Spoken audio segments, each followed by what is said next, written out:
आप सब सोच रहे होंगे कि अभी हमें अपने करियर के बारे में, अभी तो हम 8th क्लास में हैं, हमें अपने करियर के बारे में बात क्यों करनी पड़ रही है। तो सबसे पहले हम आपको बता दें कि यही एक सबसे प्रथम सीढ़ी होती है अपने करियर के बारे में। जब हम अपने करियर को बनाते हैं तो 8th क्लास सबसे प्रथम सीढ़ी होती है जहां से हम अपने भविष्य का निर्माण करते हैं। तो अपने करियर, इस ऐसे करियर कंपास फेयर्स का आयोजन अपने भविष्य के निर्धारण के लिए हमें एक्सपीरियंस लोगों के साथ जो हमें अपने करियर के बारे में नेविगेट करते हैं, तो ऐसे एक्सपीरियंस लोगों के, हमारे शिक्षकों के साथ आप सभी लोगों को नेविगेट करने के लिए हम सबको यहाँ पे आमंत्रित किया गया है। तो ऐसे करियर कंपास फेयर इसलिए लगाए जाते हैं जिससे कि आपको अपने जीवन में आगे क्या करना है, इससे आप अपने लक्ष्य का निर्धारण, अपने भविष्य का निर्धारण ऐसे करियर कंपास फेयर के द्वारा कर सकें।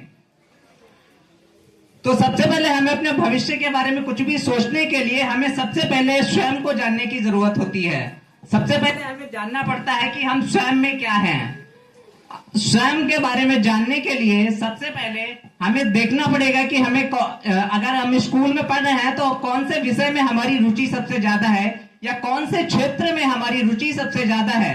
तो हम उस क्षेत्र को, अपने करियर को बनाने के लिए अपने भविष्य में उस क्षेत्र को चुन सकते हैं। उसके बाद करियर कंपास में स्वयं को जानने के बाद अगला विषय आता है कौशल का, जिसे हम स्किल डेवलपमेंट बोलते हैं। जब हमें अपने विषय के बारे में, जब हमें पता चल जाता है कि हमें कौन सा विषय पसंद है या फिर हम कौन से क्षेत्र में आगे जाना चाहते हैं, तो उसके बाद एक हमारे पास जो होता है कौशल विकास, स्किल डेवलपमेंट उसे बोलते हैं, वो कौशल विकास। तो आजकल हमारे प्रधानमंत्री के द्वारा बहुत सारी स्किल डेवलपमेंट की योजनाएं हमारे विद्यालयों में चलाई जा रही हैं। आपके विद्यालय में भी बहुत सारी प्रतियोगिताएं, बहुत सारे कॉम्पिटिशन्स ऐसे होते हैं जिनमें हम बच्चों को स्किल डेवलपमेंट सिखाया जाता है। तो कैरियर कंपास फेयर इसलिए आयोजित किए जाते हैं कि बच्चे अपने अंदर स्किल डेवलपमेंट करना सीख सकें और वे जान सकें कि हम आगे कौन से क्षेत्र में जाकर के आगे बढ़ सकते हैं। स्किल डेवलपमेंट के बाद सबसे पहला, आजकल बहुत सारे क्षेत्र ऐसे होते हैं यहाँ पर हमें पता नहीं होता है कि आगे चल के, 8th क्लास में बच्चों को पता नहीं होता है कि आगे चल के हमें कौन से क्षेत्र में आगे जाना है। क्योंकि बहुत सारे फील्ड्स हैं जहाँ पे आप चिकित्सा के क्षेत्र में भी जा सकते हैं। बच्चों को अभी से पता नहीं होता है कि हमें कौन से क्षेत्र में, चिकित्सा के क्षेत्र में आगे जाना है या आगे चल के क्या लेना है, कौन से क्षेत्र में सामाजिक कार्य में आगे जाना है या फिर हमें क्या बनना है।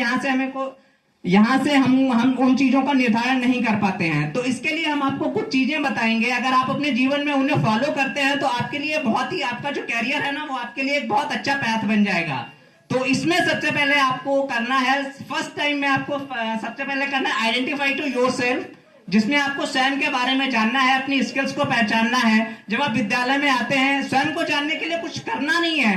जब आप विद्यालय में आते हैं और पढ़ाई करते हैं तो आपको देखना पड़ेगा कि कौन सा विषय आपको ज्यादा पसंद है या फिर कौन से क्षेत्र में आपकी रुचि ज्यादा है। जैसे किसी को नेतृत्व की क्षमता किसी के अंदर ज्यादा होती है, जैसे कॉलेज का मॉनिटर होता है तो उसके अंदर एक नेतृत्व की क्षमता होती है। कुछ होते हैं जिन्हें सामाजिक विकास, लोगों की सहायता करना ज्यादा पसंद होता है, तो चिकित्सा के क्षेत्र में आगे जा सकते हैं, शिक्षा के क्षेत्र में आगे जा सकते हैं। ऐसे ही इसके बाद जब हम स्वयं को जान लेते हैं कि इस विषय के अंदर हमारी रुचि है और उस विषय के अंदर ही अपने आप को, उस विषय के अंतर्गत अपने आप में उस स्किल को डेवलपमेंट करते हैं, उसके अंदर अपने कौशल का विकास करते हैं उसी क्षेत्र के अंदर। जैसे कि यहाँ पे हमारे बैनर्स लगे हुए हैं, प्रत्येक कौशल का क्षेत्र यहाँ पे बताया गया है। जैसे कि जब आप किसी की सहायता करना चाहते हैं तो आप चिकित्सा के क्षेत्र में जाते हैं। अब चिकित्सा के क्षेत्र में जाने के लिए हमें अपने अंदर कौन कौन से स्किल्स लाने हैं, तो वो वहां पे बैनर्स यहाँ पे दिए गए हैं, वहां पे आप देख सकते हैं। जैसे कि इन बैनर्स के अंतर्गत आपको बताया गया है, यहाँ पे चिकित्सा के क्षेत्र में आगे आप बायोलॉजी ले सकते हैं, 12th में जाके, 9th 10th में जाके आप बायोलॉजी ले सकते हैं, आगे ऐसे विषयों को चूज कर सकते हैं। अगर आप सामाजिक क्षेत्र में जाना चाहते हैं तो आप बीए कर सकते हैं। उसके साथ साथ हिस्ट्री हो गया, सोशियोलॉजी हो गया, कुछ सामाजिक विषयों को चूज कर सकते हैं। स्किल डेवलपमेंट के बाद आगे आता है, जब हम कोई भी स्किल या कोई भी क्षेत्र चूज करते हैं तो उस विषय के, उसका हमारा मेन जो पर्पज होता है वो रोजगार का होता है। क्योंकि जब हम अगर टीचर्स के शिक्षा के क्षेत्र में जाएंगे तो जो भी पढ़ाई करते हैं या जो भी स्किल्स अपने अंदर विकसित करते हैं उनका हमारा मेन रीजन होता है कि इस क्षेत्र में जाके अपना कैरियर बनाना। तो उसके लिए हमें सबसे पहले उसके अंदर अपने व्यवसाय को ढूंढते हैं कि अगर हम इस स्किल को ले रहे हैं तो इसके अंदर कौन कौन से आगे रोजगार के अवसर हैं जो हमें मिल सकते हैं। तो सबसे पहले तो हम रोजगार के अवसर को ढूंढते हैं। और जब हम अपने कॉलेजेस में अपने स्कूल्स में ऐसे फेयर्स कराते हैं तब बच्चों को समझ में आता है कि अगर हम इस क्षेत्र में आगे बढ़ेंगे तो इसमें आगे कौन कौन से रोजगार के अवसर हैं जो इन स्किल्स को अपने अंदर डेवलप करने के बाद हम उन क्षेत्र में ले सकते हैं। इसके साथ कौशल के बाद जब हम अपने अंदर स्किल डेवलपमेंट कर लेते हैं तो उसके बाद जो विषय आता है हमारे पास, उसके बाद जो हमारे स्किल डेवलपमेंट के बाद जो हमारे पास विषय है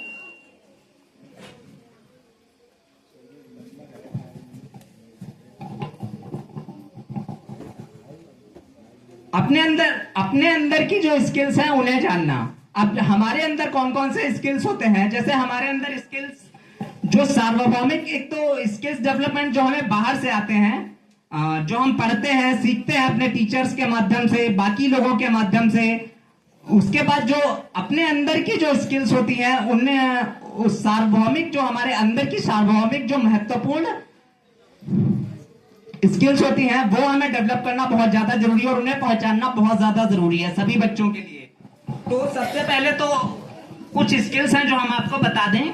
नंबर 1, संचार की जो स्किल्स होती है वो। संचार की स्किल्स का मतलब है कि आपके अंदर के जो विचार हैं, आपके जो आइडियाज हैं उन्हें बताना, उन्हें लोगों के सामने लोगों से कन्वर्जेशन करना, अपने आइडियाज को लोगों के सामने रखना, लोगों से संचार करना, लोगों से बात करना सीखना।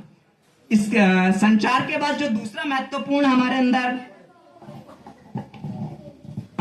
जो स्किल है वो हमें सीखना है टीम वर्क। आगे चल के हम लोगों के साथ काम कैसे कर सकें, क्योंकि जब हम कोई भी किसी भी क्षेत्र में कोई भी कार्य करते हैं तो हमें लोगों के साथ काम करने की, क्योंकि हम अकेले तो कुछ नहीं कर सकते, तो हमें लोगों के साथ काम करने की जरूरत पड़ती है। तो टीम वर्क के साथ काम करना हमारे लिए सबसे ज्यादा जरूरी है, तो वो हमें सीखना पड़ेगा। और ऐसी स्किल्स तभी आती हैं जब हम अपने कॉलेजेस में, अपने स्कूल्स के अंदर जो हमारी प्रतियोगिताएं होती हैं, जो कंपटीशंस होते हैं, जब हम उनमें पार्टिसिपेट करते हैं तो वो स्किल्स हमारे अंदर डेवलपमेंट होती हैं। तो मैं सभी छात्रों से कहना चाहूंगा कि आपके स्कूल के अंदर जो भी कंपटीशंस होते हैं उनमें पार्टिसिपेट बहुत जरूर करें, क्योंकि ये छोटी छोटी स्किल्स हैं जो हमारे अंदर आना बहुत जरूरी है। और ये हम तभी सीखते हैं जब हम ऐसे प्रोग्राम्स के अंदर पार्टिसिपेट करते हैं, ऐसी कंपटीशंस के अंदर प्रतिभाग करते हैं, तो हमारे अंदर ये स्किल्स डेवलपमेंट होती हैं। इसके बाद है रचनात्मक होना, अपने आइडियाज को अलग तरीके से लोगों के सामने रखना। ये एक स्किल भी हमारे अंदर होना बहुत जरूरी है।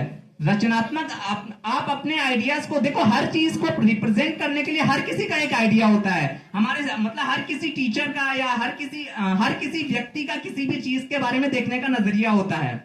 और जब आप अपने अंदर एक स्किल डेवलपमेंट होती है ना, कि आप किसी भी चीज के बारे में, जैसे कोई भी प्रॉब्लम्स है, अगर आप व्यवसाय के क्षेत्र में जाना चाहते हैं तो हम आजकल जो स्टार्टअप्स हो रहे हैं, उन स्टार्टअप्स का मेन रीजन होता है कि वो कोई ना कोई प्रॉब्लम को सॉल्व कर रहे होते हैं। जो भी स्टार्टअप्स होते हैं, जब हम बिजनेस के क्षेत्र में जाते हैं तो कोई ना कोई प्रॉब्लम सॉल्विंग स्टेप्स लेते हैं। जैसे मैं एक एग्रीकल्चर सस्टेनेबल फर्टिलाइजर्स का हमारा ब्रांड है पीओएस नेचुरल, और हम लोग वेस्ट मैनेजमेंट स्टार्टअप के ऊपर काम करते हैं जो एग्रीकल्चर सस्टेनेबल फर्टिलाइजर बनाता है। सस्टेनेबल का अर्थ है पर्यावरण के अनुकूल अवयव। जो ऑर्गेनिक फर्टिलाइजर्स होते हैं, हमारी जैविक खेती जो हम खेती करते हैं, तो हमारे जो प्रोडक्ट्स हैं वो रासायनिक खादों से दूर, पर्यावरण के अनुकूल जो अवयव होते हैं उनसे हम जैविक उर्वरक बनाते हैं। और हम आपको बता दें, हमारा जो ब्रांड है आज भारत के 28 राज्यों में, सभी राज्य के अंदर हमारे यूजर्स हैं, हमारे प्रोडक्ट्स के, हमारे ब्रांड के यूजर्स हैं। तो बाकी हमारा जो ब्रांड है उसका मेन रीजन है, उसकी जो एक टैगलाइन है, जो हर एक ब्रांड की अपनी टैगलाइन होती है, तो हमारे ब्रांड की एक टैगलाइन है grow organic, eat organic, be healthy. अर्थात ग्रो ऑर्गेनिक उगाओ, जो खेती करो वो ऑर्गेनिक तरीके से करो, जैविक उर्वरकों का उपयोग करो, उनमें रासायनिक खाद, क्योंकि आजकल जो रासायनिक उर्वरक यूज हो रहे हैं हमारी खेती में, क्योंकि हम सभी यहाँ पे आते हैं तो वो कृषि क्षेत्र से आते हैं, ज्यादातर बच्चे जो हैं उनके जो पेरेंट्स होते हैं वो कृषि क्षेत्र से संबंधित होते हैं, वो कृषि कार्य कर रहे होते हैं यहाँ पे ज्यादातर। ऐसे बहुत सारे बच्चे होंगे जिनके पिताजी खेती करते होंगे यहाँ पे, है ना जी। तो हमारा जो फर्टिलाइजर, हमारा जो यहाँ पे ब्रांड है वो इसी के ऊपर काम करता है। तो हम लोग ज्यादा से ज्यादा लोगों को ऑर्गेनिक खेती करने के लिए अपने ब्रांड को प्रमोट करते हैं और ऑर्गेनिक खेती करने के बारे में लोगों को बताते हैं। तो हमारे जो प्रोडक्ट्स हैं वो पर्यावरण के अनुकूल अवयव, जो भी पर्यावरण के अनुकूल अवयव है, उन्हें यूज करके हम फर्टिलाइजर्स बनाते हैं जिनसे हमारे पर्यावरण को कोई नुकसान ना हो। तो हमारा जो स्टार्टअप है वो भी एक प्रॉब्लम सॉल्विंग स्टार्टअप है। जैसे कि हमारा जो मेन पर्पज है, हमारे ब्रांड का जो मेन पर्पज है, लोगों को ज्यादा से ज्यादा जैविक खेती करने के लिए उन्हें बताना और उन्हें ज्यादा से ज्यादा हमारे जैविक उर्वरक यूज करने के बारे में बताना, जिससे लोगों को कम से कम नुकसान हो और वो हेल्थी रह सके। तो यही हमारे स्टार्टअप का भी मेन पर्पज है। तो मेन चीज है कि जब हम 8th क्लास में होते हैं, इस टाइम पे होते हैं, तो इस टाइम पे हम जो भी कैरियर या जो भी स्किल्स अपने अंदर डेवलप करते हैं, इस टाइम पे हमारी जो सोच होती है, अगर वो रचनात्मक तरीके से हम किसी भी आइडियाज के बारे में या किसी भी क्षेत्र के बारे में सोचना शुरू करते हैं, तो आगे चल के जब हम उसी फील्ड में आगे जाते हैं तो फिर हम दूसरे से ज्यादा अच्छा कर पाते हैं। हमारे जो विचार होते हैं, हमारे जो आइडियाज होते हैं वो दूसरों से भिन्न होते हैं, और जब हम दूसरों से भिन्न कुछ लेके आते हैं तभी वो चीजें जाके फेमस होती हैं और आपकी एक अलग से पहचान बन पाती है। क्योंकि आजकल बहुत सारी चीजें हैं, बहुत सारे व्यवसायी हैं, बहुत सारे बड़े बड़े लेवल पे लोग पड़े हुए हैं। तो सबसे पहले वही चीज है कि आपके पास एक आइडिया होना चाहिए। जब तक आपके पास आइडिया नहीं होगा, जब तक आपके पास एक सोच नहीं होगी, तब तक आप अपने अंदर उन स्किल्स को भी डेवलप नहीं कर पाएंगे और आप अपने आप को रिप्रेजेंट भी नहीं कर पाएंगे उस तरीके से। तो मेन चीज है कि आप रचनात्मक होना सीख लीजिए। सबसे पहले आप संचार करना सीखिए, अपने आइडियाज को व्यक्त करना सीखिए। अपने आइडियाज को व्यक्त करना मतलब लोगों से संवाद करना सीखिए, लोगों से बात करना सीखिए। जब आप स्कूल्स में होते हैं तो अपने टीचर्स से ज्यादा बात करना सीखिए। बहुत ही बेसिक चीजें हैं जो सारे बच्चों को सीखनी चाहिए, और यहीं से हमारे स्किल्स डेवलपमेंट होना शुरू हो जाते हैं, जो आप आगे चल के जब आप यूनिवर्सिटीज में, कॉलेजेस में आगे जाएंगे तो आपको बहुत ही ज्यादा हेल्प करेंगे और आपको लोगों से अलग बनाएंगी। तो सबसे पहले कि आपके अंदर जो भी बहुत सारे बच्चे हमने देखा है कि जब प्राइमरी स्कूल्स में होते हैं तो वो अपनी बातों को रखने में बहुत ज्यादा शर्माते हैं। उन्हें ऐसा लगता है कि अगर हमारे अंदर कोई आइडियाज आ रहा है, हमारे दिमाग के अंदर कोई आइडियाज आ रहा है, तो बहुत से लोग शर्माते हैं अपनी बात को कहने में। तो सबसे पहली भूल हम वहीं पे करते हैं। तो सबसे पहले हमारे अंदर जो स्किल डेवलपमेंट होना है ना, तो वो वही होना है कि सबसे पहले संचार करना सीखना है। अपनी बात को, अपने आइडियाज को लोगों के सामने रखना सीखना है, क्योंकि जब तक आपकी बात अपने लोगों के सामने नहीं रखेंगे तो वो आपको जानेंगे कैसे। फिर वो चाहे आपके विषय से संबंधित हो, आपके जैसे जब आप पढ़ाई करते हैं तो कोई भी मैथ का सवाल है, आप कोई भी क्वेश्चन नहीं आ रहा है, तो बच्चे होते हैं और टीचर से पूछने में भी शर्माते हैं। तो जब आप शर्माएंगे, आपको खुद ही नहीं आएगा, तो फिर आप उसमें वो काम कर कैसे पाएंगे। तो मेन चीज है कि संचार करना सीखिए। उसके बाद दूसरा जो है वो रचनात्मक तरीके से चीजों को सीखना, अपने आइडियाज को रखना सीखिए। तीसरा हमारे अंदर जो स्किल डेवलपमेंट हमें करना है वो है टीम वर्क, जो मैंने आपको बताया। इसके बाद जो चौथा है इन 4 चीजों को, वो है अनुकूलनशीलता। अर्थात जो विषय हमारे अकॉर्डिंग अनुकूल है। जैसे आपको जो भी शिक्षा के क्षेत्र में जब आप बनना चाहते हैं तो आपको जो भी विषय पसंद है उस क्षेत्र के बारे में आप ज्यादा से ज्यादा पढ़ाई करो। आगे चल के आपको उसी विषय के बारे में सोचना है, उसी के अकॉर्डिंग अपने अंदर स्किल्स डेवलपमेंट करना है। तो जब आप उस विषय के अंदर अपने आप स्किल डेवलपमेंट करेंगे तो उस विषय में आप मास्टर बन जाएंगे, अपने आप ही उस विषय में मास्टर बन जाएंगे। और जब आप उस विषय में मास्टर बन जाएंगे तो आप लोगों से ज्यादा नॉलेज आपके पास वैसे भी होगी। जब आप यूनिवर्सिटीज में या कहीं पे रहकर किसी स्पेसिफिक विषय के ऊपर जब आपके पास ज्यादा नॉलेज होती है, उसी विषय के बारे में आप ज्यादा से ज्यादा पढ़ते हैं, तो आप दूसरों से ज्यादा नॉलेजेबल आप हमेशा वैसे ही होते हैं। तो कभी भी एक चीज आपको और देखनी है कि कभी भी किसी से भी छोटा या किसी से भी ऐसा नहीं सोचना है कि इससे मेरे पास कम नॉलेज है, या फिर जब हम अपने क्षेत्र में होते हैं तो सबसे पहले हमें यह चीज नहीं सीखना है कि हमारे अंदर जो है इससे कम नॉलेज है। ये जो चीज है ना वो आपके अंदर नहीं आनी चाहिए। हमेशा ये सोचना चाहिए क्योंकि आपने जो नॉलेज है, आपके अंदर जो आइडियाज है, आपके अंदर नॉलेज है, वो भी सही हो सकती है। ये चीज नहीं है कि आप हमेशा गलत है, या फिर आपके अंदर सामने वाला अगर आपसे बड़ा है तो उसके अंदर आपसे ज्यादा नॉलेज है। तो ये चीज भी हमें अपने अंदर नहीं सीखना चाहिए। तो यही है हमारे अंदर की अनुकूलनशीलता। ये अनुकूलनशीलता भी है हमारे अंदर की एक स्किल है। इस स्किल को अगर हम अपने अंदर डेवलपमेंट कर लेते हैं तो वो भी बहुत ही ज्यादा आपके करियर को ग्रोथ करने में आगे हेल्प करेगी।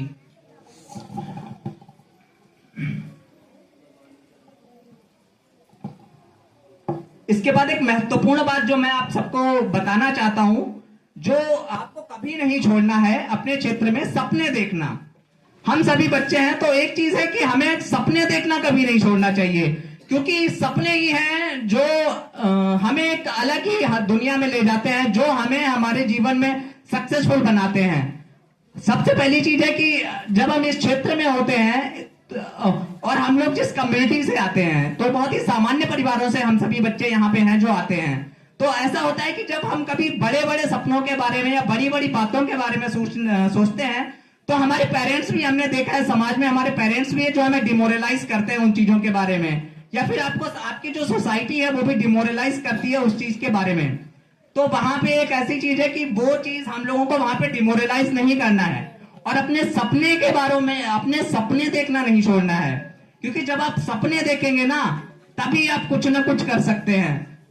जब आपने अपने अंदर सपना देख लिया ना, जैसे आपने अभी सोच लिया कि हमें आगे चल के अपने भविष्य में टीचर बनना है या फिर आपको डॉक्टर बनना है, तो ये आपका एक सपना है और ये सपना आप अभी से देखेंगे और इसी सपने के ऊपर जब आप काम करना शुरू कर देंगे ना, तो मेरा मानना है जहां तक कि मैंने आपको जो 3-4 चीजें बताई हैं, इन सब चीजों को अगर आप फॉलो कर लेंगे ना, तो एक ना एक दिन आपको अपने क्षेत्र में सफल होना ही है।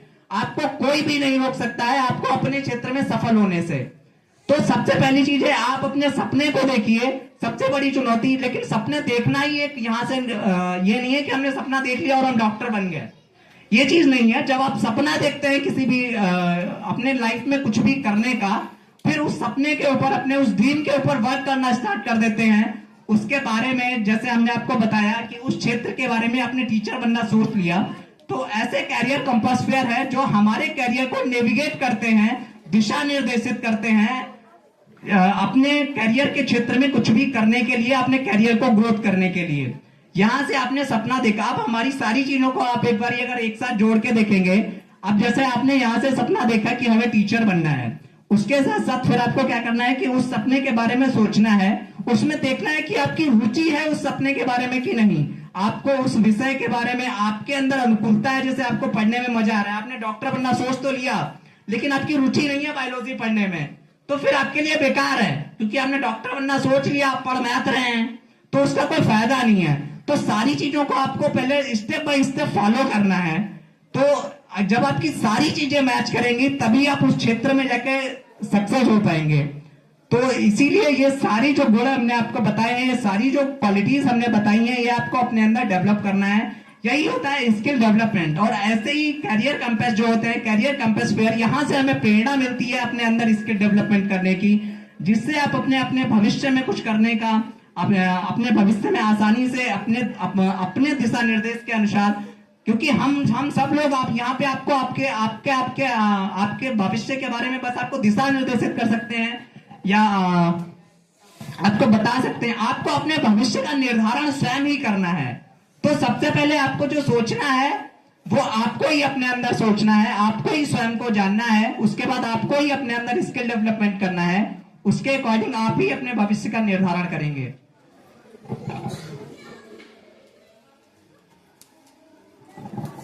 तो अंत में यही निष्कर्ष है, मैं आपको यही संदेश देना चाहूंगा कि आप अपने भविष्य के निर्माता स्वयं ही हैं। तो हम लोग तो बस आपका यहाँ पे मार्गदर्शन करने के लिए आए हुए हैं। तो विभिन्न करियर के बारे में यहाँ पे बहुत सारे हमारे टीचर्स हैं जो आपको बताया होगा। यहाँ पे बहुत सारे प्रोजेक्ट है जिसमें आपने देख सकते हैं, और आगे भी आपको जानकारी मिलती रहेगी। अभी तो हम आपको इतने सारे क्षेत्रों के बारे में नहीं बता पाएंगे, क्योंकि अनगिनत क्षेत्र है जिनमें आप जा सकते हैं आप अपने भविष्य के बारे में। तो इसका निर्धारण तो आपको स्वयं ही करना है। आपको कौन सा क्षेत्र अपने अंदर की स्किल्स के अकॉर्डिंग आपको अपने आप को ग्रो करने के लिए कौन सा क्षेत्र चुनना है, तो इसका निर्धारण तो आप स्वयं करेंगे। तो इसके बारे में तो आपके गुरुजन आपको अच्छे से, आप स्वयं अपने आप को डेवलप कर सकते हैं उसके अकॉर्डिंग, और आपको आपके शिक्षक आपको अच्छे से समझा पाएंगे इस चीज के बारे में।